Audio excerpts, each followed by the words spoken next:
Mehlman High-Yield Biostats Review. Let's begin. Suppose we have 62 years old male and he's interested in screening programs for colon cancer. The most valuable thing or feature of a screening tool would be take your time, think through the answers, and then I'll tell the correct answer. So the correct answer is it will be high sensitivity. So remember that for a screening test, we should have high sensitivity, which means that low false negative rate, whereas for a confirmatory test, we should have high specificity, which means that low false positive rate. Now, why is the reason? Why do we want a screening test to have high sensitivity? The idea behind screening test is to identify as much early cases of disease as possible. So we are okay if there are many people who actually test positive, but in reality they are actually like not they do not have the disease, but we don't want to miss any such case.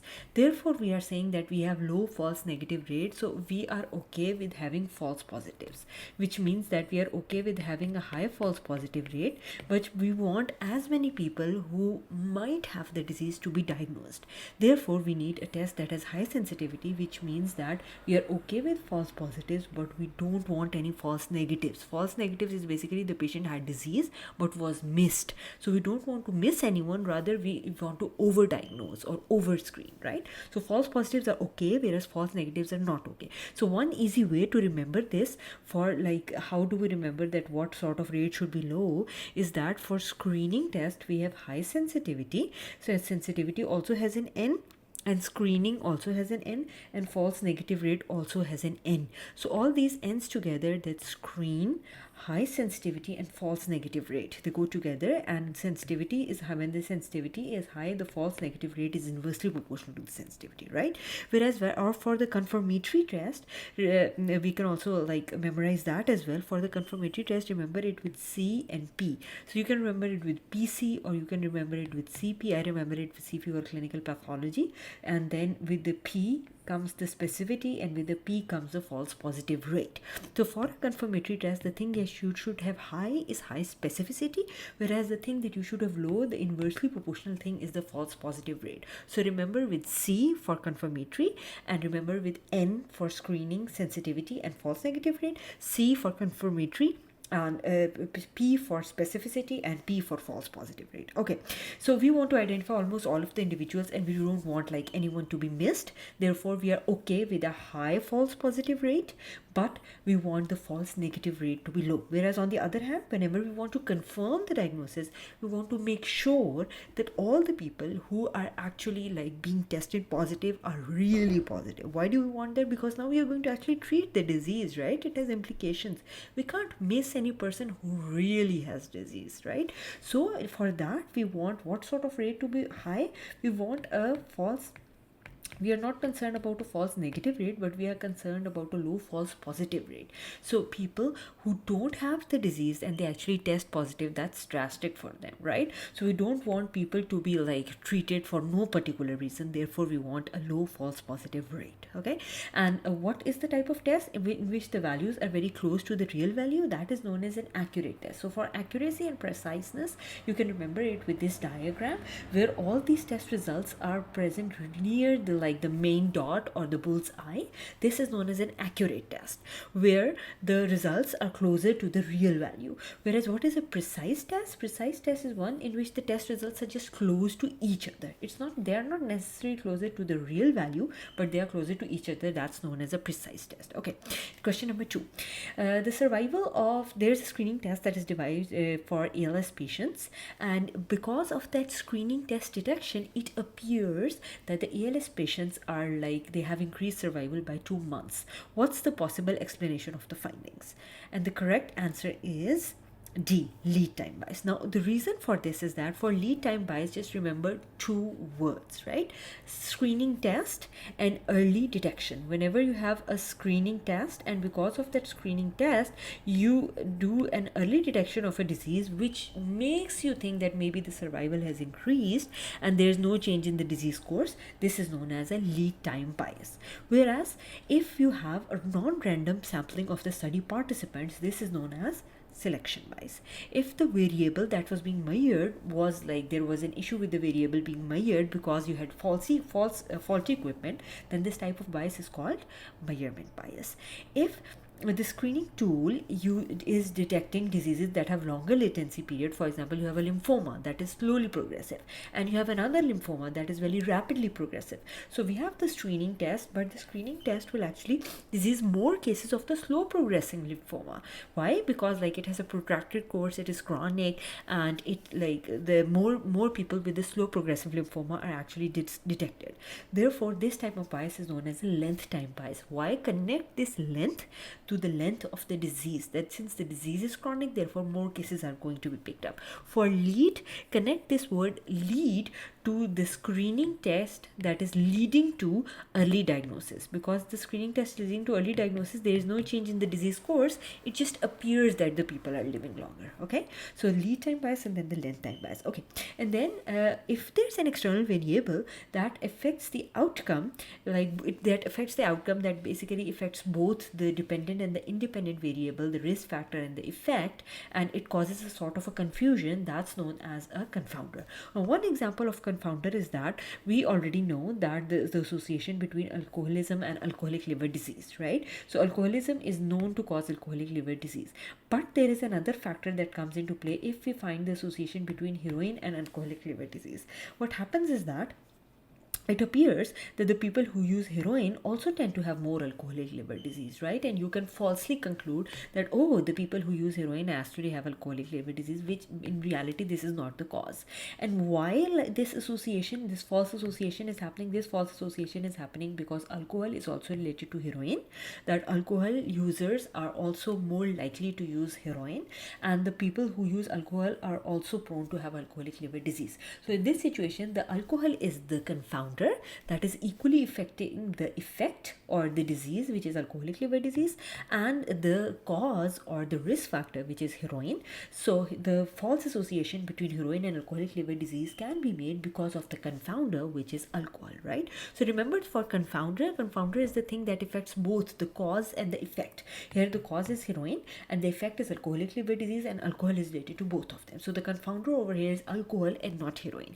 Heroin is the false association that is being created with alcoholic liver disease. Okay, let's go to question number 3. So there's a lady whose systolic blood pressure measurements are written on the screen, and how do we find her median systolic blood pressure over the past week? So remember this word median, right? So we have to have like 3 keywords for median, mean and mode, right? So when we talk about median, remember that median represents the middle. If you just remember one word when you read median, that is median is middle. If you remember just one word for mean, that one word for mean is average, right? If you remember like mean, the mean is the sum, and after the sum we take like divided by the total number of measurements, so it is the average. Whereas if you to remember one word for mode would be the most frequent value. This is the one word, right? So over here we have to calculate what? We have to calculate median, right? And median is the value which is most frequent. So we can put all these values in ascending order, and after putting all these values, so median is the value, which is in the middle, not the most frequent value. Mode is the most frequent value. So remember it with mode being MODE and most being also 4 alphabets MOST. Whereas median is a bigger word. So because median is a bigger word, it is associated with a bigger word, which is middle. So we are going to find the middle value. So if it's like in odd numbers, if it's in the arrangement makes us like come to know that these are odd numbers, there are 3 values at the top, 3 values at the bottom, then the median or the middle is actually 132. Whereas if you find that they were supposed like 2 values over here, they were in the middle, there was a 131 and 132. So if you have 131 and 132, then you'll have to like take the sum of both of them and divide by 2, and then 131.5 would have been your median, which is the middle. But over here, since you have odd number of values, 7 number of values, so 1 is absolutely in the middle with 3 above it and 3 below it. Therefore the median or the middle value over here is 132. Whereas in this situation, if you had an even number of values, you had total 8 values, then you would have to take the middle two values, divide them by 2, and then the median would be 131.5.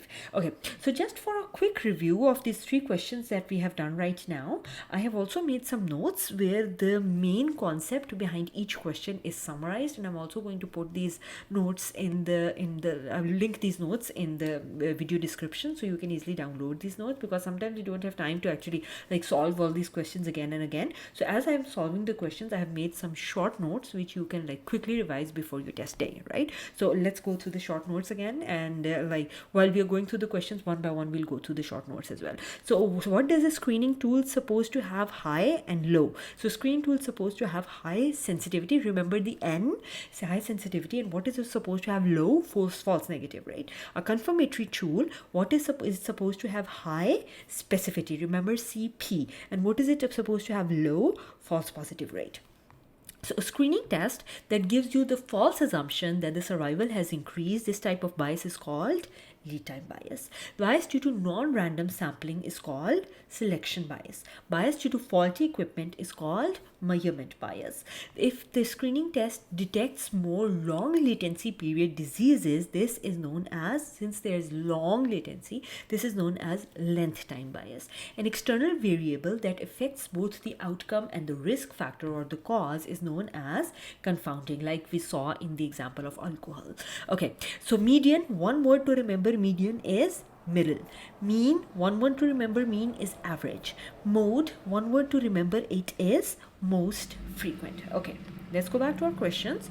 So here we are, question number 4. There is a case control study, and we are trying to establish the relationship between alcohol use and pancreatitis. And here we are given some like numbers, and in order to put these numbers, we should know exactly where each number goes, right? So let's try and make a square, and while we make this like square diagram, we can like put each thing into its appropriate place. Now, how do we make this like square, and how do we like put all these values together? So first of all, remember that on the top comes the D comes before E, right? So always disease will come at the top and the exposure will always come at the bottom, because E comes after D, right? Next, remember this, at the top you have to have plus minus, and on the exposure again you have to have plus on the top and minus on the bottom. Okay, so plus minus disease, and then the exposure. Now once we have this basic table set up, we are now going to put in the values and read very carefully for the keywords, right? So over here, the keyword is alcohol user, and he has also developed pancreatitis. It means he has the exposure or the risk factor, and he also has the disease. So it's positive. So where are we going to place 60? Over here, where positive and positive both are present.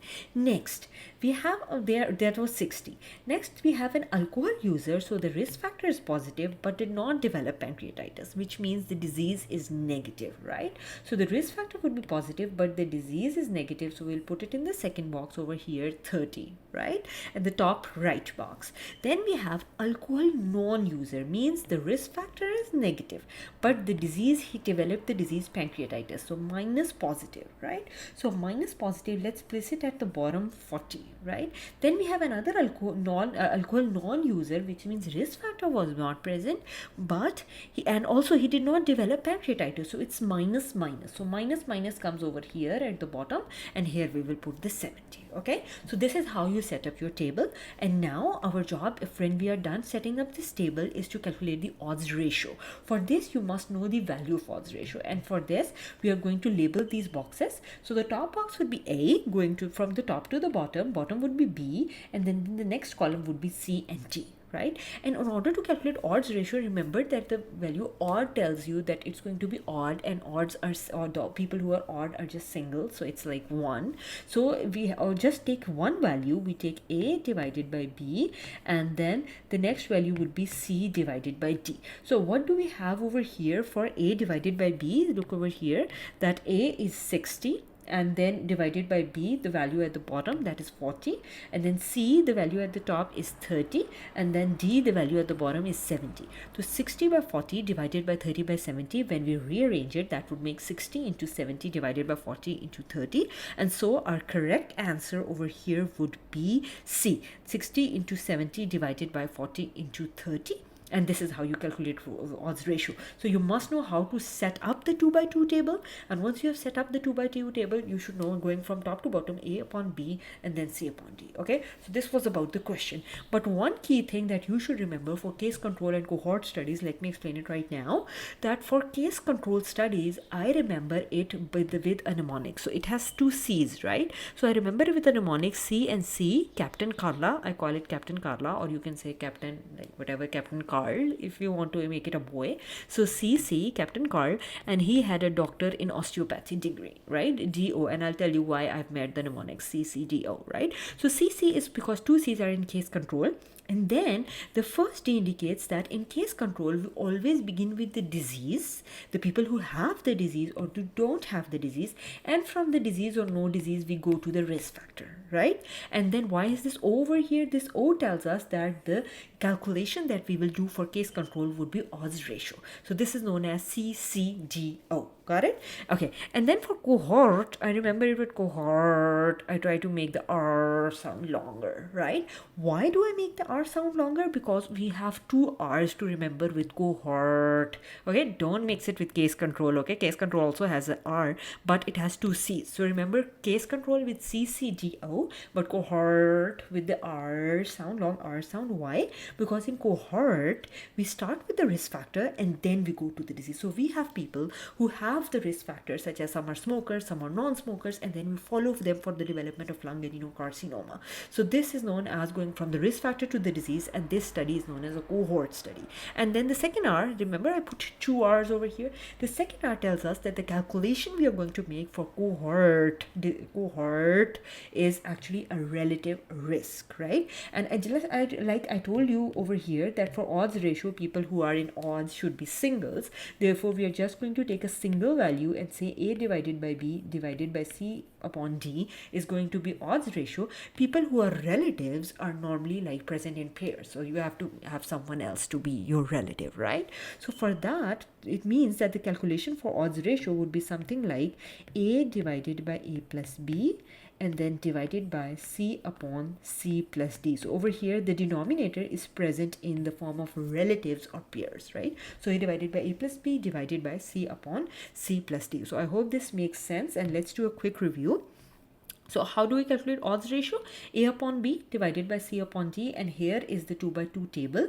The disease positive negative at the top, the exposure positive negative on the left, and exposure can also be, you can call the exposure as the risk factor as well. The top would be A, bottom would be B, and going down on the left column, C would be at the top and D would be at the bottom, right? And we have to go down both for the odds ratio and the relative risk. Relatives are many, the odd people are just in one, therefore the odds ratio is A upon B divided by C upon D, whereas the relative risk is A divided by A plus B, which is going to be, and the entire thing like in parentheses, and then divided by C upon C plus D, right? And then the mnemonic that we did in order to memorize everything we need to remember for case control and cohort is that CC, Captain Carla or Captain Carl, who had a doctor of osteopathy. So CC is for case control, and DO, in case control, we begin with the disease, and we already have people who have like the lung adenocarcinoma and people who are normal people, and then we go back and see or go forward in the like the record records or make them like go through some sort of forms and see whether they had the risk factor of smoking or not, right? And then O for odds ratio, we are going to calculate odds ratio. And for cohort, we have two R's, which means that we will begin with the risk factor. So people don't have the disease right now, they're just smokers or non-smokers, and we are going to follow them and see whether they develop adenocarcinoma or not. And the ratio that we are going to calculate for cohort will be the relative risk. Okay, let's get back. Question number 5. Okay, so there's a student, and the student has to pick up a disease for a study, and the disease that he has to pick up should have approximately equal prevalence and incidence, right? So which type of disease best satisfies this requirement? Okay, so suppose you have no idea how to like go about this question and which is the disease which has equal prevalence and incidence. You can just go by looking at what sort of diseases these are, right? So okay, strep pharyngitis, what comes to your cause? Okay, something that's acute, probably if it's treated, it just like you just quickly recover from it, right? So an acute disease with a short course of action, right? What do you think about AS? What sort of a disease is AS? It's a chronic disease. Does it get treated and like the patient gets fully recovered in just few weeks? No. HIV, chronic. Schizophrenia, chronic. Carpal tunnel syndrome, chronic. So what is the odd one out over here? Strep pharyngitis, right? And now I'm going to tell you the reason why strep pharyngitis, or A, is the correct answer. So prevalence basically means the number of people affected by the condition divided by the total number of population is known as prevalence, whereas the newly diagnosed cases divided by the people who are at risk is known as incidence. Now we want a disease for which the new cases along with the total number of cases is actually equal. So what type of disease can that be in which any new cases that are like being developed are either like they are quickly healing from the disease or they are quickly dying, right? So there's no middle situation that they are living and then the prevalence continues to increase and then the incidence is not that much, right? So for that, the disease should have a short course of duration, and that's strep pharyngitis, in which the people develop the disease in the same year and then they are like cured in the same year. Whereas for all the other conditions, I told you that they are chronic, which means if the question asks you like for these other chronic diseases, what is the question going to ask? The question I will ask that what is the type of disease in which the prevalence of the disease continues to increase but the incidence remains stable. So in this situation, you will choose the correct answer as one of the chronic conditions such as schizophrenia, carpal tunnel, aortic stenosis, or HIV, because the prevalence is increasing and increasing because the people are not getting cured or dying rapidly and the incidence is just remaining stable. So new people are coming and the prevalence is going up and up because the people are not getting treated, right? So the key is like a key one-liner for this is that if a disease has incidence equal to prevalence, it means that in this disease all people are cured or all people are dying, and it has a very short disease duration and it's a non-chronic disease. Okay, and the quick review: if incidence is equal to prevalence, all people are cured, short disease duration, neochronic from, for example, strep pharyngitis. Whereas in those situations where the prevalence is greater than incidence is remaining is constant, but the prevalence is increasing and increasing, that's a type of chronic disease such as AHIV, AS, schizophrenia, or carpal tunnel syndrome. Okay, question number 6. A 68-year-old female who has pneumonia caused by coronavirus, and she is worried that how likely she is to survive from this particular disease, right? So what sort of term are we going to use to explain to her like how likely she is to survive from that particular disease? Now this is a trick question because the survival, there is no direct calculation for calculating the survival, right? The calculation that you have basically is for people dying from the disease, and that is case fatality rate, and that is the correct answer over here. That if you know the case fatality rate, automatically you know how many people die and then you can calculate how many people survive. Okay, so you have to know the case fatality rate, and how is that calculated? The percentage of people who die from a particular disease amongst those who are affected. So it means that on the numerator you will have the people who die from that particular disease and divided by the people who are affected by the total number of people who are affected by that particular disease, right? And from that you will come to know, okay, this number of people, so suppose there are 1% people who are dying from corona, though that's not possible, but okay, that's a supposed value. So then you'll have that, okay, 99% of the people are like likely to live, right? So she is likely to survive 99%, and then 1% she's likely to die. Okay, and then what is the risk of developing a disease among the patients exposed to a risk factor divided by the unexposed? So on the top if it's the exposed, and on the bottom if it's the unexposed, then this type of ratio is known as a relative risk. For example, if we have like the smokers at the top and the non-smokers at the bottom and want to calculate the risk of developing lung cancer, then that would be called the relative risk, right? Whereas if we find the difference in risk between the two groups, so suppose we have the risk of lung cancer in the smokers minus the risk of lung cancer in the non-smokers, this term is known as attributable risk, right? And suppose if the question asks us that the number of patients who need to receive an intervention in order for one patient to be harmed or helped, then this ratio is known as number needed to treat or number needed to harm. So a quick review, if you want to find out how likely a person is to survive or how likely he has to die, then we calculate it by means of case fatality rate. And what is the formula for calculating case fatality rate? The number of people or the percentage of people who die from that particular disease divided by the number or the percentage of people who are actually affected by that particular disease. This will give you the case fatality rate. Okay, question number 7. So suppose we have investigators and who are trying to establish the association between chronic kidney disease and long-term NSAID use, and they have like divided the people into these two groups, and the people are given chronic NSAID therapy, and they will be followed for the next 10 years for the development of CKD. Right, and this type of study is known as, now remember, what are we beginning with? What's the key word for the beginning? We are beginning with just the risk factors. Some people are given chronic NSAID therapy, some people are not given chronic NSAID therapy, and from the risk factor we are following for the development of disease. So remember the mnemonic cohort, the RR, this is a sort of cohort. Okay, so it means that we have eliminated these three options. But what sort of a cohort is it? Is it a prospective cohort or a retrospective cohort?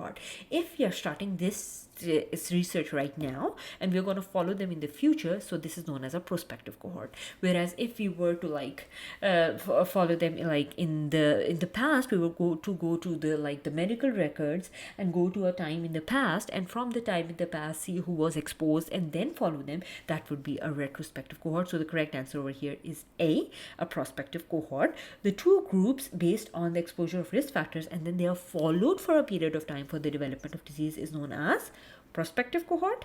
Whereas, and then the ultimate goal or the value that we are going to calculate is known as the relative risk, where the top would be risk in the exposed and the bottom would be the risk in the unexposed. And if we have a starting point in the past, but still we have the risk factor, and from the risk factor we follow for the disease, this is known as a cohort study. And the major advantage of prospective studies is that we have a significantly shorter duration of time to complete the study. And then if the study has an active intervention, for example, NSAIDs were actively prescribed to protect from CKD, that would be known as a clinical trial. And if which two studies are the type of studies in which we don't follow participants for a period of time, they are known as cross-sectional or case control studies. Okay, so back to the review. The quick review is that if you have chronic NSAID therapy and the people are followed for CKD development, then this type of study is known as a prospective cohort study. Okay, so suppose you have a case control study. They had 200 patients with lung cancer, 200 patients who are controls, and we calculate the odds ratio as 5.5, right? With a 95% confidence interval between 3.2 to 7.8. Now, whenever you come to know about this value, whenever this comes to the question, confidence interval, so this should make your ears and your brain light up and make you think about, okay, so I have to find out whether this is confidence interval is that of a ratio, and if it's of that of an odds ratio where we are comparing the two things, then the confidence interval should not be equal to 1 and should not have the value of 1, because that means that both of the things have equal chances of the development of disease. But if the value on the other hand is sort of a difference, where suppose you are calculating the blood pressures and you are comparing the blood pressures among a new drug and a blood pressure amongst the old drug, then you have to find out, because the blood pressures are going to be subtracted from each other to compare whether the blood pressures are there is a significant change in blood pressure for this particular disease. Therefore the value would be 0. So then the confidence interval should not have the value of 0. But in this situation, we are calculating a ratio, the odds ratio, and we are comparing the risk between two particular groups. Then the confidence interval should not contain the value of 1, because 1 would make this confidence interval nullified. It wouldn't be statistically significant in that situation. Okay, so over here we have to find out what's the correct interpretation of the results. Since the 95% confidence interval is 3.2 to 7.8, so the correct answer is D. There is a 95% chance. Why? Because this is 95% confidence interval, that the true value of odds ratio lies between 3.2 and 7.8, which was the range of the confidence interval. So the interval where the true value of odds ratio most likely falls is known as confidence interval. When we have a 95% confidence interval, it means that we have how percent chance? 95% chance. In order for confidence interval to be statistically significant, it is essential that it does not contain the value of 1. I told you that whenever there are ratios, it should not contain the value of 1. Whenever we are calculating differences, it should not have the value of 0. Right? And here, since it's statistically significant, doesn't have value of 1, it means that 95% chance that the true value of odds ratio will be somewhere between 3.2 and 7.8. Okay, so 95% confidence interval was 3.2 to 7.8. This basically means that there's a 95% chance that the true value of odds ratio is between 3.2 and 7.8. And in order for any like confidence interval to be statistically significant, is this statistically significant? Yes. Why? Because it does not contain the value of 1. Okay, question number 9. So if we are developing some new biomarker that will aid in the diagnosis of congestive heart failure, right? And the sensitivity and specificities are given below, and they're compared to the gold standard, which is echo. So which is the test which will be most useful to confirm the diagnosis of congestive heart failure? Remember the first question that we did? For a confirmatory test with the C, we have to look at the P, which is specificity, and the false positive rate. So a confirmatory test should have either high specificity or a low false positive rate. So we are going to see over here that which test has the highest specificity, which is E. So E would be the correct answer. And suppose that if they ask you in the same question, which test should actually be the screening test, right? So for screening test, remember the N and the sensitivity, then the test which has the highest sensitivity, which is B, would be the best screening test with the lowest false negative rate. Okay, so we are going to quickly review that over here, and I don't think I've repeated that over here. Okay, if I didn't repeat that, let's go through this. That screening tool should have high sensitivity with N and low false negative rate with the N. Whereas a confirmatory tool, which has a C in it, should have a high P, that is specificity, and a low P, that is false positive rate. Okay. And we have already like discussed the reason why we need like high sensitivity, why we need a high specificity. Okay, so suppose that there's a 25-year-old male who comes to a doctor. He's diagnosed with strep pharyngitis, and the doctor wants to confirm the diagnosis, and he wants to use a novel test that has a positive predictive value of 87%, right?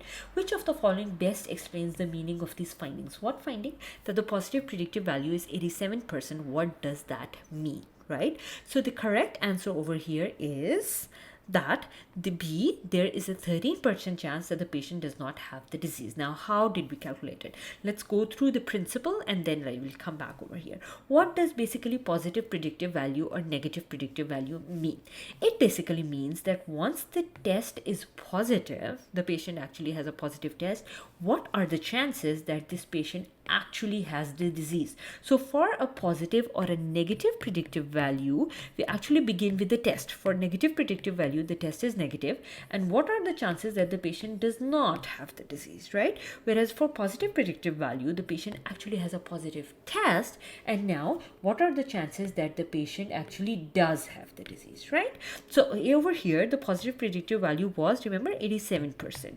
So it means that there are 87% chances that he actually does have the disease. So if we have 87% chances of having the disease, what are the chances of not having the disease? Would be 100 minus 87. That is equal to 13%, right? So the chances of actually having the disease could be the correct answer, 87%, or the chances of not having the disease would be actually 13%, and so the answer is 13% chance that the patient does not have the disease. So the main thing that you have to remember for positive and negative predictive value is we begin with a test. We actually have a positive test for positive predictive value and a negative test for negative predictive value, and then how likely it is that the positive test person actually does have the disease, that's positive predictive value, and the negative person actually does not have the disease, and this is known as a negative predictive value. Got it? Okay, so let's like quickly do a review for this. That a PPV of 87% means that 87% chance the patient actually has the disease, or a 30% chance by subtracting 100 minus 87, 13% chance that the patient does not have the disease. Okay, next question. Question number 11. So suppose there are like 12,000 people who are living in an island, and there's a health department who wants to report the type 2 diabetes in the community, right? And there are 1,800 people who actually have the disease, right? So remember, like when you are going through the question, have your mental mindset and model that T and these are the diseased, and 100 of them were diagnosed in the previous year, new cases or the incidence, and the same years 80 are dying, right? And the question is asking for prevalence. So it's not necessary that you're going to use all the 4 values. You have to know the formula for prevalence. So prevalence is basically total number of cases. So we will need a source, the total number of people who are diseased divided by the total population. So we will just use these two values, 1800 divided by 12,000, and 1800 divided by 12,000 makes C as the correct answer for prevalence. So suppose they ask you about incidence. So incidence is basically new cases divided by the number of people at risk. Remember, I said at risk and I didn't say that the total number of people. Why? Because at risk means that you're going to take the total number of people over here, which is 12,000, and you're going to minus the people who actually already have the disease, which is 80. They are no longer at risk. They already have diabetes, right? So you're going to minus the people who are diseased from the total population, and this will make the number of people at risk, which will be 12,000 minus 80. So the incidence would be 100 divided by 12,000 minus 80. And so what is the percentage of population that is affected by the condition? That is calculated by dividing the number of total cases with the total number of population. That is known as prevalence. Whereas if you take the new cases and you divide it by the total population at risk, that is known as incidence, right? And I told you that if there is like a particular disease in which the prevalence is increasing rapidly more as compared to the incidence is steady, this is typical of a chronic disease. So how do you calculate prevalence? Top existing cases divided by total population. Incidence, top new cases divided by people at risk. How do you calculate people at risk? You take the total number of people and you divide it by the people who already have disease, since the people who already have disease are no longer at risk, right? So total divided minus disease, and the top is number of new cases. Okay, number 12. So there's a medical student who wants to publish his first research paper and he wants to find the association between acute pancreatitis and paracetamol use. He wants to do a retrospective cohort. What is the correct null hypothesis for this? So null means zero, zilch, right? No association. So the null hypothesis would be D, that there is no association between paracetamol use and acute pancreatitis, right? So the hypothesis of no relationship is called null hypothesis. The hypothesis of some relationship is called alternate hypothesis. If a hypothesis that is defined in the beginning of the study and the study then actually tests it and concludes that it's accepted or rejected, that hypothesis is known as null hypothesis, right? So the null hypothesis says that there's no association. If the study is statistically significant, then it's going to reject the null hypothesis, and the alternate hypothesis will be there is like association between these two particular risk factors, right? And if suppose like the study finds that there is a statistically significant association, then the null hypothesis would be rejected and the alternate hypothesis would be accepted. And if there is no statistically significant association, then the null hypothesis is going to be accepted. So a quick review: null hypothesis means no association. Alternate hypothesis means some association. If there is a statistically significant association, it means that null hypothesis will be rejected. If there is no statistically significant association, it means null hypothesis will be accepted, or the alternate hypothesis would be rejected. Okay, question number 13. So there's a 64-year-old male who's coming for his annual diabetes checkup, and these are the values of his blood pressure readings. Oh yeah, blood pressure readings. Oh no. Or of his blood glucose readings, I think so. They're giving in milligrams per deciliter. So that means, well, it doesn't matter. So these are some readings that we have, right? And we just have to find what mode. Remember mode, M-O-D-E, 4 letters makes M-O-S-T. What's the most frequent value over here?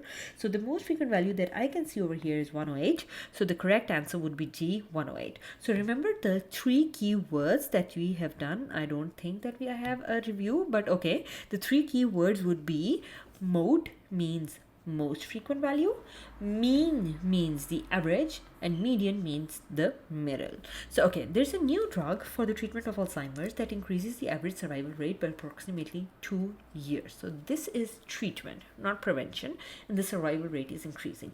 What would be the change in prevalence and incidence? So I'm already saying that the people have developed the disease and now we are treating them and increasing the survival, which means that prevalence should actually increase because people are living more, whereas the incidence should not change. So the correct answer is D, incidence will not change, whereas the prevalence would actually increase. When we already know like how do we calculate incidence and how do we calculate prevalence.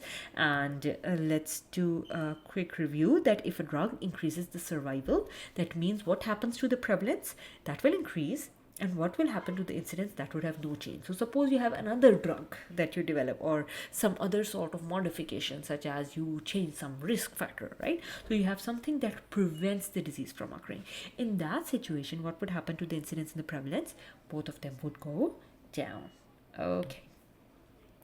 So question number 15, new biomarker for COPD has been developed. That's called PD1. PD1 is normally distributed. The mean is at 100 milligrams per deciliter. Okay, let's make our Bell's curve and automatically put the values mean of 100 with the standard deviation of each occurring of 20. And then we have patients with PD1 value less than 60 are considered to be tested positive. Read this very carefully. 100 with a standard deviation of 20, and we have to mark the value of 60. So 1 would make 100 minus 20, 80. 2 standard deviation would make 100 minus 40, that is like 60.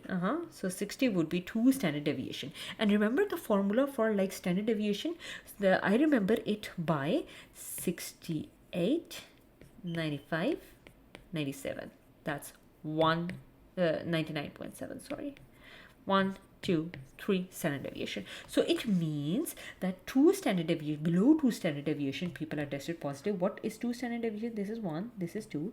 So that means like 68, and then after below 95%, that would be positive. So they want to find out what's the percentage of population that would test positive, right?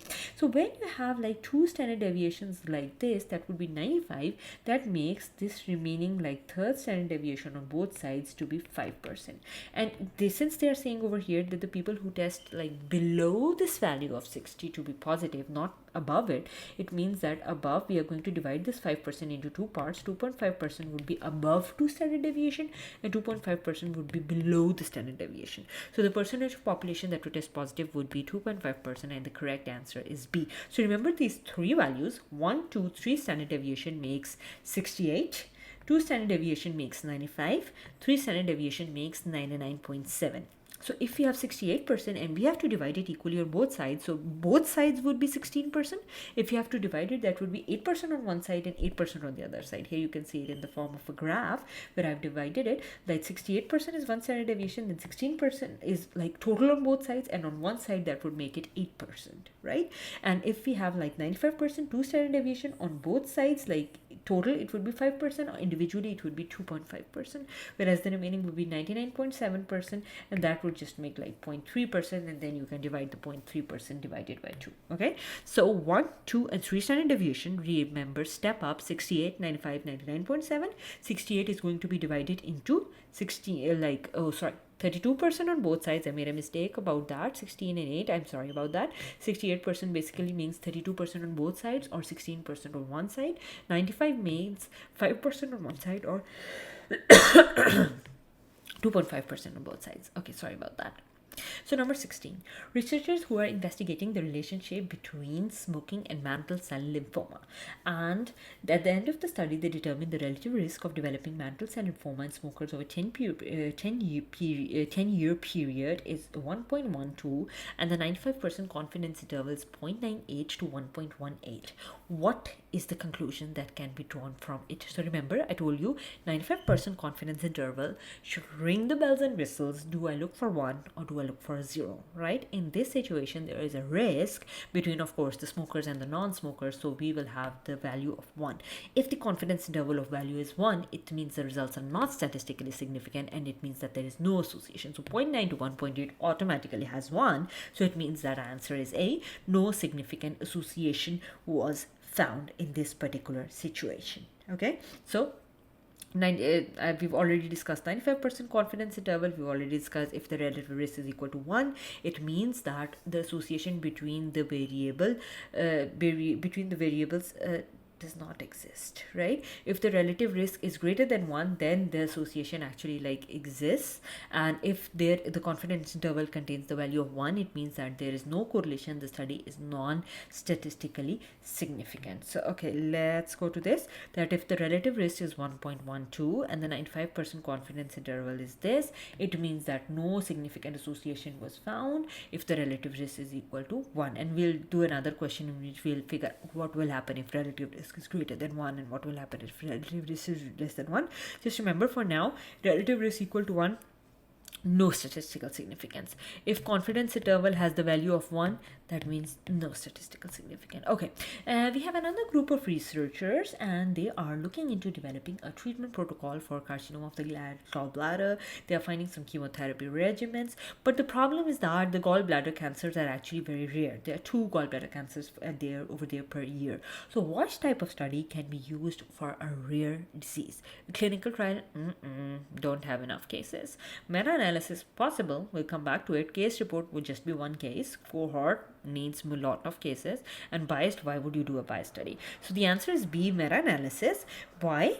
Because a study that is done by pooling summary data from multiple different studies, which actually satisfy the inclusion and exclusion criteria, and then we statistically analyze them to get better results, is known as a meta-analysis. So remember, rare diseases, do meta-analysis. For a single case, do case report.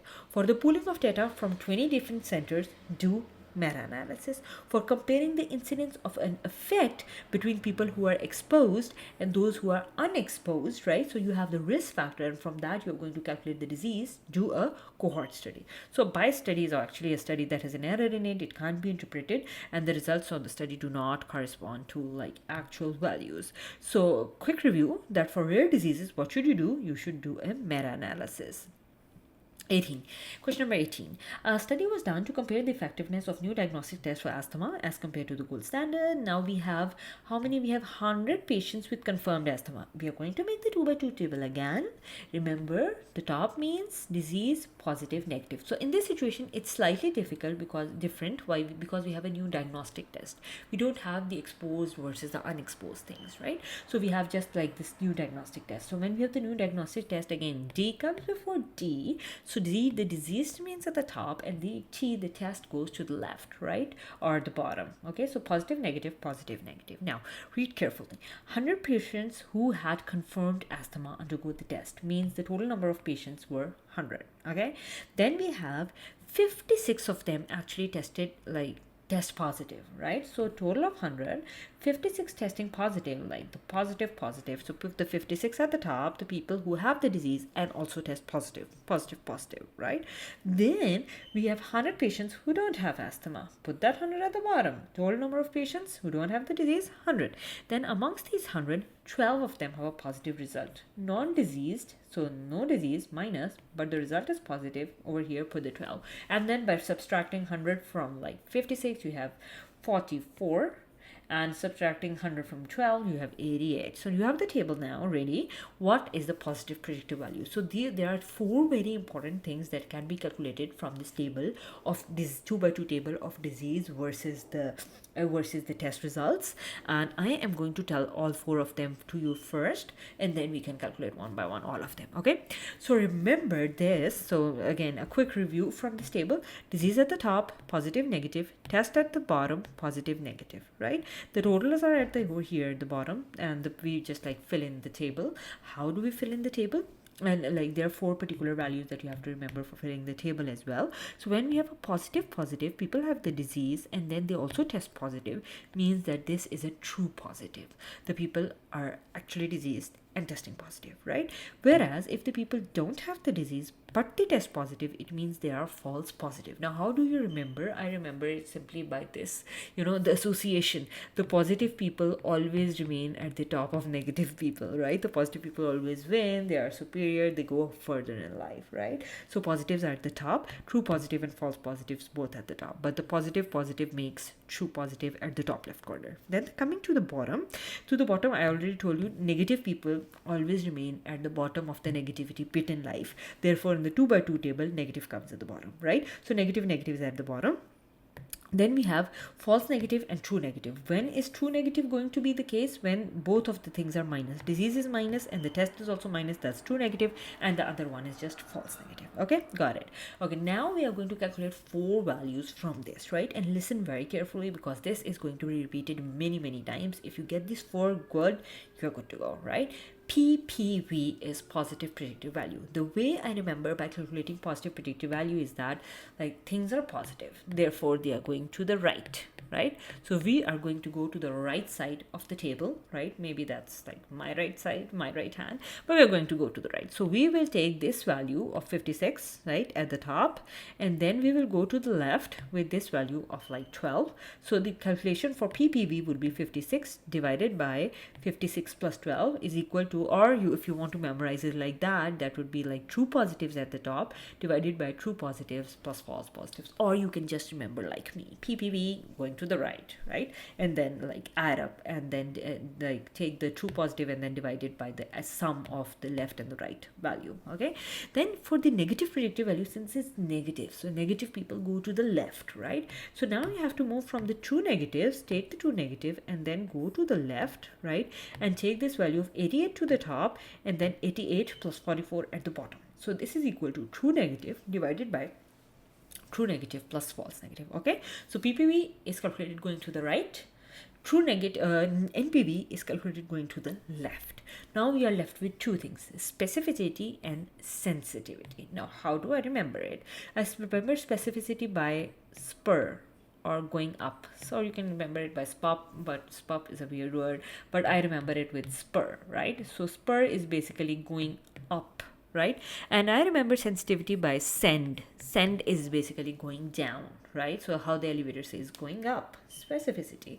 How the elevator says going down, sensitivity, send, right? So specificity, spur, going up. So how do we actually go up? We go up in this way, that we take this value of 88 at the top and then 88 plus 12 at the bottom. So it is equal to true negative divided by the total number of people who are healthy, right, who don't have the disease. Or if we have to calculate like this sensitivity, then we are going to calculate it by going down, send, D for down. So 56 at the top, the true positives at the top divided by the total number of those who are diseased, 56 plus 44 at the bottom.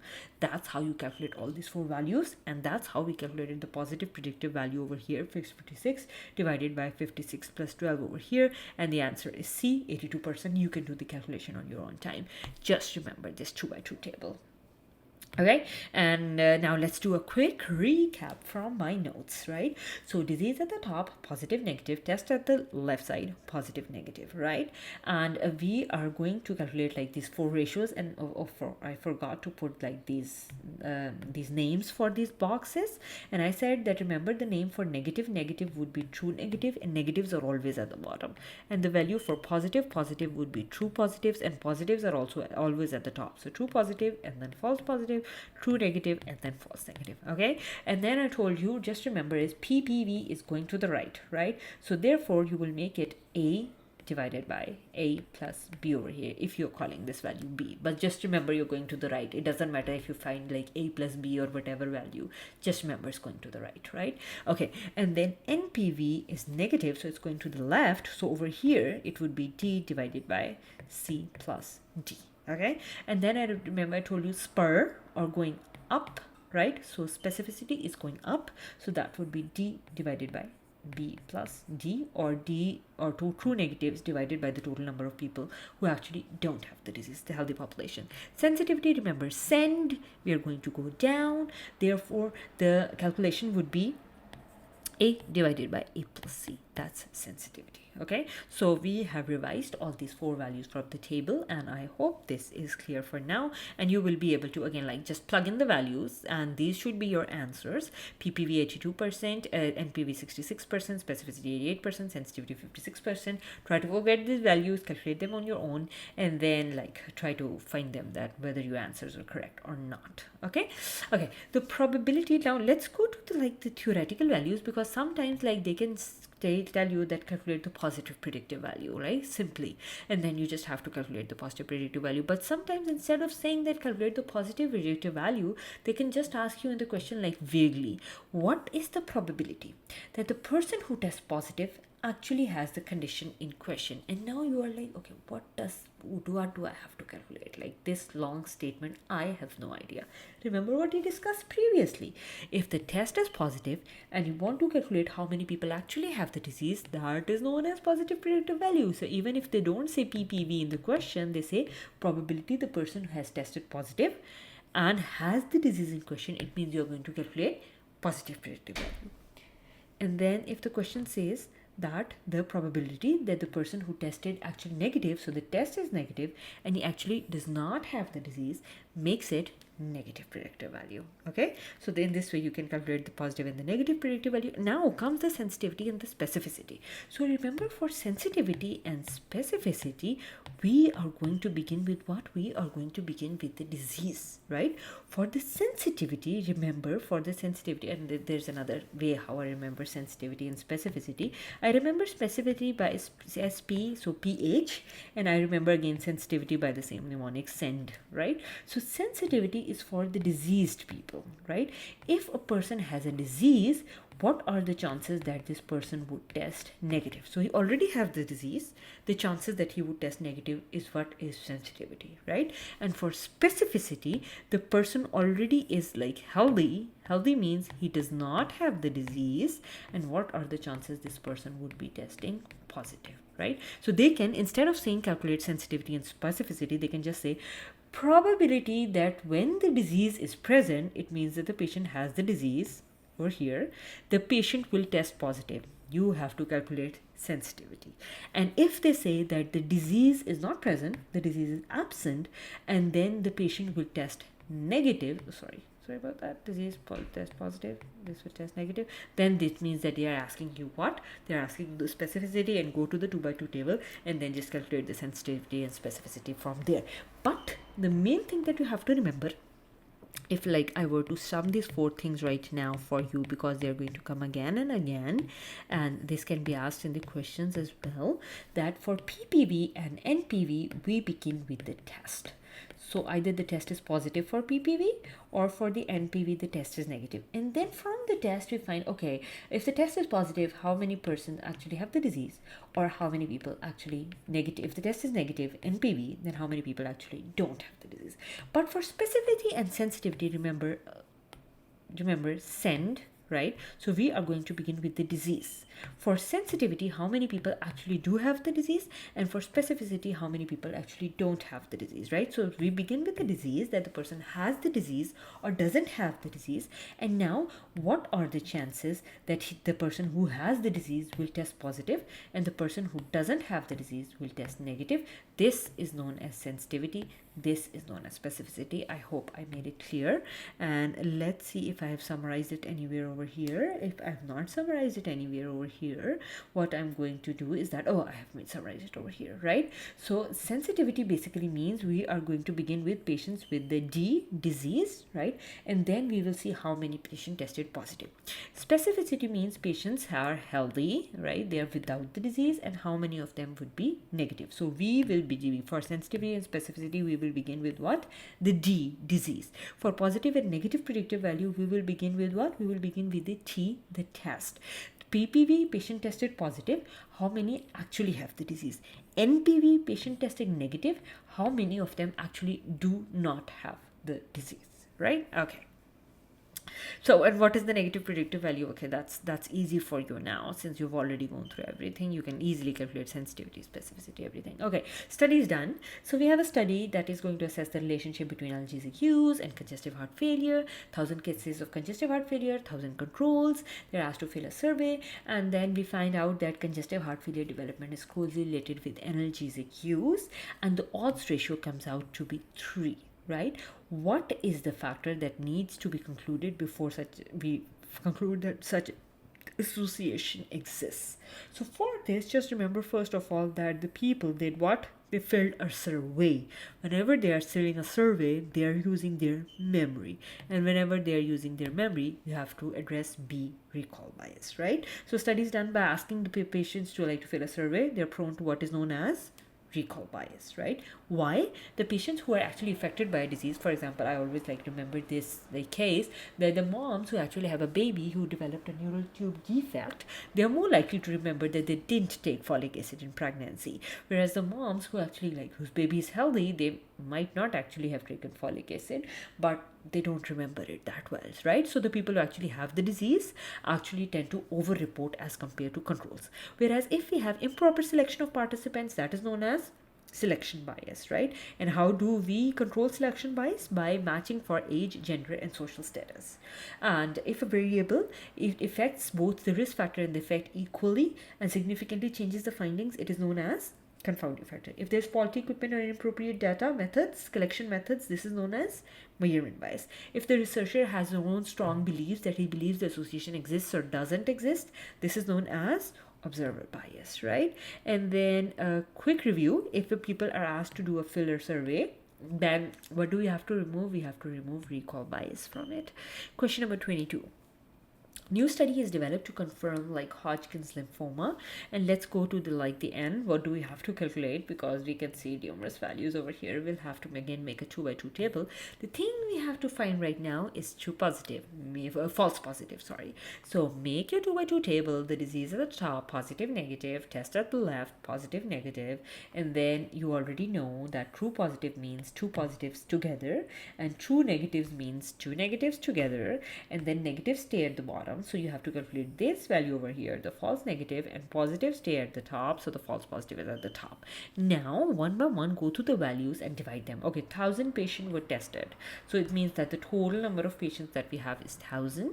Then we have to divide it into 432 patients tested positive on both the study and the biopsy. Okay, the study means the test that we are developing, and the biopsy, which is of course the gold standard, which is telling us whether they have the disease or not. So 432 patients were positive on both. So let's put two positives as 432. Then next value that they have given is 68 tested negative on the new test, but were found to be affected on the biopsy. So negative for the test, but positive for the disease. Where do we find this? Negative for the test, but positive for the disease. Let's put them over here. 68 is the false negatives. They didn't ask for the false negatives, right? They asked for the false positives. Okay, then we have 382 patients who are negative on both. Negative is true negatives. 382 over here. What are we supposed to calculate? This, false positives. That is 118. So how do we calculate that? So by calculating like 432 plus 68, we come to know that it's 500. Since the total number of people is 1,000, it means 500 patients did have the disease, 500 patients did not have the disease. From it, we can totally calculate that 500 do not have the disease, right? So 500 minus 382, the false positive comes out to be 118. Just like making the 2x2 table, doing the addition, doing the subtraction tells you that the answer is D, 118. And quick review, in order to calculate false positives, you have to make your 2x2 table. Disease at the top, positive, negative. Test at the left, positive, negative. True positives are the ones who have two positives together. True negatives are the ones who have two negatives together. Negative. Positives remain always at the top in life, so false positive is at the top. Negatives remain at the bottom, false negatives at the bottom. Total diseased over here, total non-diseased over here, the total over here. Just do the calculation, put in the values carefully, and calculate the false negative. What is the sensitivity of this task? We are not going to go through this entire thing again. Just remember, how do we calculate the sensitivity? We calculate the sensitivity going down. Therefore, take the top value, true positive, divided by true positive plus false negative, and that will give you the sensitivity, which in this situation, true positive and then true positive plus false negative over here, that was 432 divided by 432 plus 68. That comes out to be 86%, and the correct answer is 8.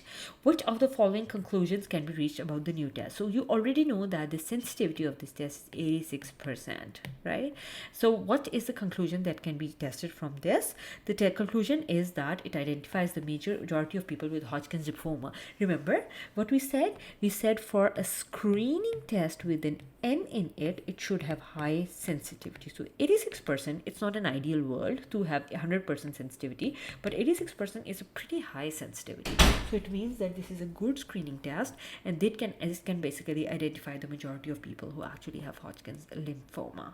Okay, and that is by like just calculating the sensitivity, that if it has high sensitivity, it means that it detects the majority of cases, and if it had high specificity, we would say that it confirms the majority of cases who actually have Hodgkin's lymphoma. So and yeah, we have gone through this, what sensitivity measures and what specificity measures. Okay. A medical student, he is analyzing the risk factors for bladder cancer. What he goes through the literature and concludes is that people who sit more and watch TV seem to have increased risk of bladder cancer. What can explain these findings? And the answer is E, smoking is a possible confounder. Now the thing is that, remember that we said that like whenever there are two things such as like watching TV and bladder cancer, risk factor and a disease, and it doesn't make sense. Like how can watching TV be like linked to bladder cancer? Watching TV does not alter your genetics to make you more susceptible to bladder cancer, right? It means that there might be a third factor that affects both the risk factor and the disease equally. So smoking is related to watching TV. The people who smoke, it's possible that they watch more TV because they have to smoke, and then they can utilize this time watching TV. And that like smoking is a known risk factor and associated with bladder cancer. So in this situation, it's possible that there was a confounder that is known as smoking that was present and that was not identified. And we've already covered like what's an observer bias and what's a measurement bias.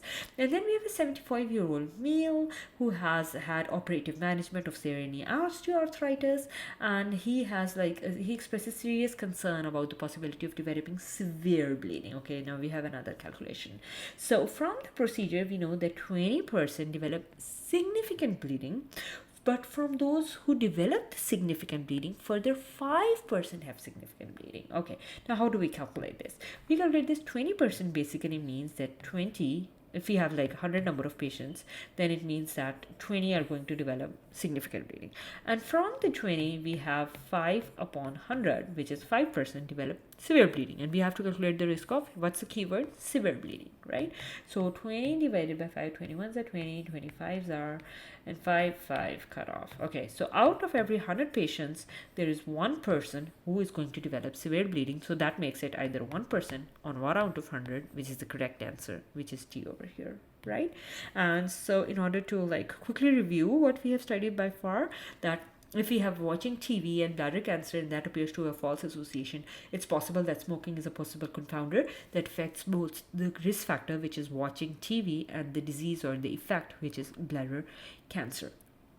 And a test which has sensitivity of 86%, it means it's able to identify the majority of people who have the disease. If you have 20% bleeding development risk and 5% develop severe bleeding, then the risk of severe bleeding can be calculated by 20 out of 100 and then multiplied by 5 out of 100. So it means one patient out of every 100 will develop very severe bleeding. So let's go back to question number 27.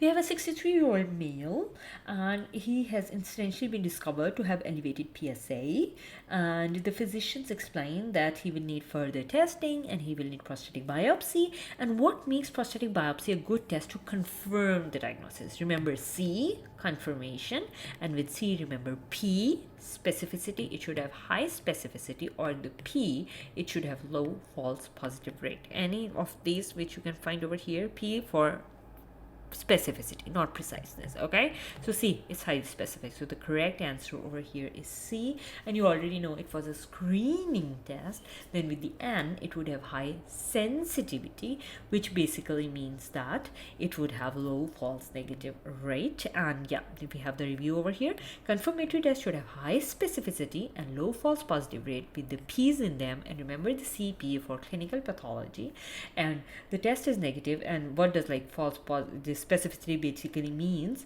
that when the patient does not have the disease, the test is also negative. So specificity, the P and the H, specificity finds the healthy patients. Whereas for screen, the N should have high sensitivity and low false negatives. And then like the test is basically positive when the disease is present. So the disease is present, it basically identifies the diseased individuals, disease is present, and the test also comes out to be positive. That is known as a specificity. Okay, then we have a large clinical trial of to compare the efficacy of a novel antihypertensive to that of ACE inhibitors. And what is the first phase of testing a new drug? So we are going to label all of these, right? So the animal studies, they are basically like phase 0 or something like that. That's not a human phase. Okay, small number of healthy volunteers is phase 1, right? Then treating hypertension with the new drug on small number of patients. Remember, healthy volunteers and then small number of patients, phase 2. Then patients randomly assigned to new drug or lisinopril, comparing the new drug to the standard of care, that is phase 3. Then post-marketing surveillance, that is phase 4. So phase 1 of clinical trials was small number of let's go by this way. If they ask you small number of healthy volunteers or patients, that is phase 1. If they ask you large number of patients, like patients who are given the drug, or medium number of patients, right, then that is second. If they compare the target drug to placebo or gold standard treatment, that is phase 3.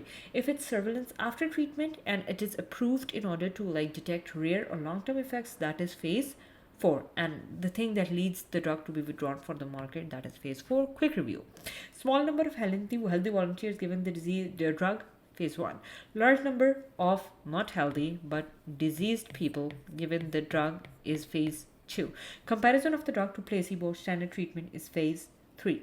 Post-marketing surveillance, which can lead to the withdrawal of the drug, and in order to like monitor it for rare side effects or long-term adverse effects, is phase 4.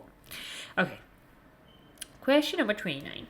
We have a 55-year-old female. She is coming for mammo screening test, and the test results come back negative, and the physician explains the meaning of negative test and the likelihood that she is healthy. And the following feature of the test depends on the prevalence of the disease in the population. So which feature of a test depends upon the prevalence? Remember, positive predictive value and negative predictive value, that is answer is B, are dependent upon the prevalence. All other features such as sensitivity, specificity, accuracy, precision, they are inherent features of the test and they are not dependent on the prevalence. The only things that are dependent upon the prevalence are PPV and NPV. And while you are memorizing that, remember one more thing, that prevalence is directly proportional to PPV. What does that mean? If the prevalence of the disease increases, the positive predictive value increases. So suppose if there's a given population, lots of people have hypertension or diabetes. It means that the test would have greater positive predictive value, which means that if the test is positive, people likely do have the disease, right? Whereas the prevalence is inversely proportional to negative predictive value.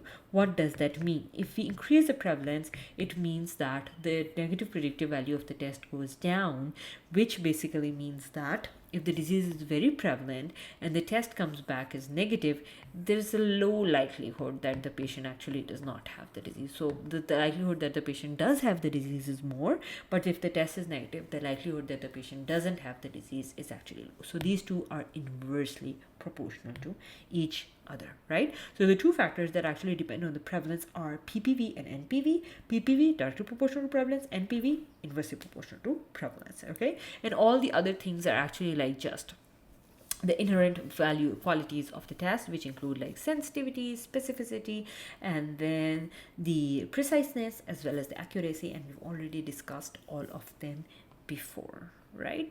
Okay, then we have question number 30. A group of researchers assessing the risk of development of MI in people who are given like high-risk patients who are given like switch to a DASH diet, and the annual risk for developing MI was 10% before the dietary change. So any risk that's before the development of an intervention or a treatment is risk among the controls.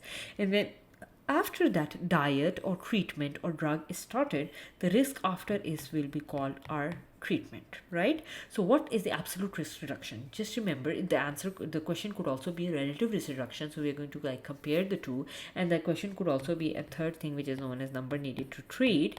So we're going to compare the three actually, right? So absolute risk reduction means absolute, right? So absolute means subtract. We are going to subtract the two values because it has an S in it. So we subtract the two values, risk on the controls minus risk in the treatment group, 10 minus 5. So the absolute risk reduction is A, which is 5%.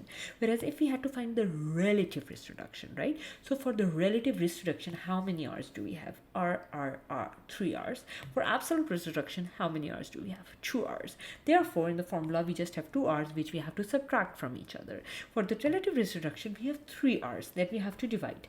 R in the control minus R in the treatment divided by R in the control, and the value comes out to be 10 minus 5 divided by 10 is equal to 1 by 2 or 0.5, also known as 50%. So if they ask you relative risk reduction, that would be R in the control minus R in the treatment divided by R in the control, which comes out to be over here as 50%. And we do not have to forget the third value, which is number needed to treat is equal to 1 upon absolute risk reduction, which we found it over here to be 5%. So it will be equal to 1 upon 5%, and then you can take 5% and do whatever. But just remember, number needed to treat is 1 upon absolute risk reduction. So here we are. Absolute risk reduction is R control, that is before the treatment, minus R the treatment, and relative risk reduction is R control minus R treatment divided by R control, and number needed to treat is 1 upon absolute risk reduction. And how do you calculate, right, R control or R treatment? That is simple. R control is how many people actually develop disease in the control group divided by total number of people in the control group, and R treatment is simply the number of people who develop disease in the treatment group divided by the total number of people receiving the treatment, right? So we are clear on this, and we go to question number 31. What is the relative risk reduction? We've already discussed it. R control minus R treatment divided by R control, which is equal to 10 minus 5 divided by 10, which is equal to 0.5 or 50%. And then question number 32. So the researchers consider using the ferritin value as a screening test for gastrointestinal malignancies, and at the moment they are using the cutoff value of 20 nanograms per milliliter, and they are referring the patients with values lower than that for further testing. And after a year they change the cutoff value to 50 nanograms per milliliter. And which of the following best describes the changes in sensitivity and specificity following such a change? So this is a very important and a very tricky type of question, and for this you have to know like very well how do we make this particular table, because sometimes like you're confused, okay, value is going down, value is going up, what's going to happen to the sensitivity, what will happen to the specificity. Sometimes they can ask about the false positives or false negatives, what will happen to them.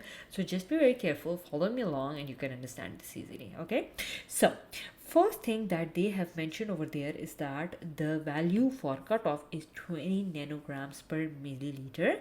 Anything lower is tested than that is given sent for like further testing for GI malignancy. So low ferritin values are actually in the disease population. So when we are going to draw this like overlapping bell curve, we are going to draw the disease on the left of the bell curve and the healthy on the right of the bell curve, right? And then the true positives would be on the left and true negatives will be on the right, and with the positives come the positive friends. So positive people attract positivity, that would be false positive. With the negative people, they will attract negativity, that is false negatives, right? So okay, we are going to like divide this curve like this with the cutoff value in the middle, which is 20 over here, and the false positives over here, false negatives over here. These are the true positives and true negative. True negative means healthy, true positive means disease. Why have I put diseased over here?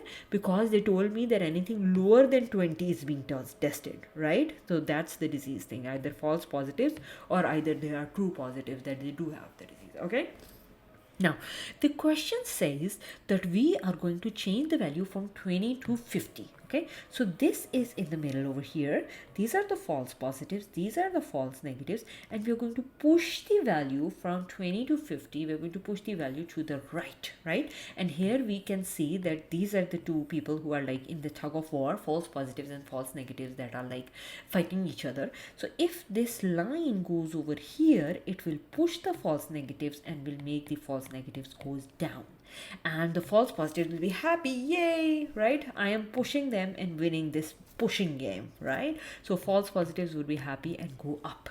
Now the thing is, they have not asked for false positives and false negative change, they have asked for sensitivity and specificity. So suppose from this graph you know that we are pushing it and false negatives are going what?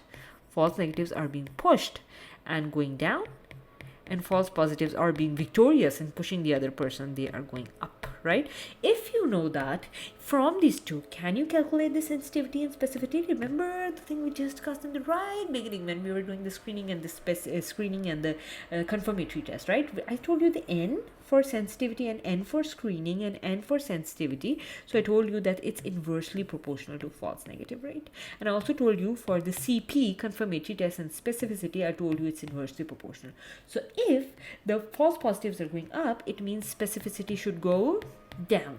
If the false negatives are going down, it means sensitivity should go where? Sensitivity should go up, right? So now you can easily go to the question and see where is the correct answer. Specificity going down, no, specificity decreasing right here. Sensitivity going up, right here, and the correct answer is A. So like you don't actually like need to calculate this entire thing and draw this entire thing in the question, like if you can use your brain a little bit, but like I find it very confusing, so I like try to make it and be sure, but that's thing if you have time. If you don't have the time, you can use this simple thing like of just like thinking in your mind that if the cutoff value is changed from 20 to 50, it means that more people are going to test positive. Why? Because before we were just like testing people from below 20, but now we are going to be testing people not only below 20 but the people between 20 to 50. So more 30 range is being added over here. It means the test is becoming more and more sensitive and is picking up more cases, and if the sensitivity is increasing, of course the specificity is decreasing, right? So this was just like to demonstrate the concept that I'm not making this up in thin air. But other than that as well, if you don't make like the want to make the entire thing like so complicated, you can just like go through it like this, that calculate the sensitivity, calculate the specificity by just like coming to know that previously it was 20, now it's 50. Anything below 20 was calculated. It means that now we are going to calculate below 50. We are going to screen so many patients, refer so many patients, right? So it means the test is becoming more sensitive, a good of a screening test, and becoming less specific. Simple, right? Okay, question number 33. We are doing a large cohort study to assess the efficacy of a novel statin in prevention of cardiovascular risk effects. At the end of the study, it is determined that 12% of the patients treated with older statins suffered cardiovascular patients. That is the our control. It is the older statin, right? And this is the risk in the treatment, which is 8%. How do we calculate absolute risk reduction? It just has two R's, R control minus R treatment. 12 minus 8 is equal to 4% is the correct answer. Oh, and we forgot to do the review. So yeah, the review for the previous question is over here as well, that if we increase the test cutoff value, then the effect of sensitivity and specificity, effect of false negatives and false positives. I already told you that we were increasing the test cutoff value, and below all the test cutoff value, all the people were actually going to be like tested. So they would be false positives, they would be increased, false negative would be decreased, and sensitivity of the test would go up, since the test will now identify more cases, right? And the confirmation would also of course like go down, specificity would just go down, and we've already done that sensitivity is proportional to 1 upon false negatives and specificity is proportional to 1 upon false positives, right? Okay, back to the question, and we've done already like the absolute risk reduction. That's easy for us, right? Okay, so in the previously mentioned study, what is the relative risk reduction? You already know that, we don't need to do it again. 3 R's, right? R control minus R treatment divided by R control. 12 minus 8 divided by 12, the value comes out to be 33%. Question number 35. A medical student is working on his final research project, and now he has decided to analyze a study that frequently affects his patients, right? And for this person, like study, he wants to select a disease that has similar incidence and prevalence. Which of the following best satisfies the requirements, right? So similar incidence and prevalence, remember with the question that we did previously, struck pharyngitis, it means that disease developing quickly, either the people are totally dying out after that, like dead within a few days, or the disease is quickly treated. So you can just like compare these diseases. Atrial fibrillation is chronic, HIV is chronic, type 2 diabetes is chronic, depression is chronic. The only disease which would have similar incidence and prevalence, because it has a short duration of action, a short course of like the disease, natural course of the disease, and as soon as it develops, it's treated, that is known as a UTI. And we already know that the number of people currently affected by a condition divided by the total population is prevalence. The number of new cases divided by the number of people at risk is incidence. And generally, if you have a chronic disease, what would happen? The prevalence would be way more higher because the people are not dying and not being treated, and the incidence would just remain steady. So prevalence would be greater than incidence. That means a chronic disease, whereas prevalence equal to incidence, that means an acute disease such as UTI, in which all people recover quickly, and prevalence is equal to incidence. So incidence is equal to prevalence. Acute quick recovering conditions such as UTI. A prevalence greater than that of the incidence is equal to chronic disease diseases like HIV, AF, type 2 diabetes, UTI. So that concludes our first part of Biostat review, Mehlman Medical Biostat review. If you like this, please give it a like, thumbs up, comment, and subscribe to my channel. And I will meet you with the part 2 and part 3 of the high yield Biostat review. Bye for now.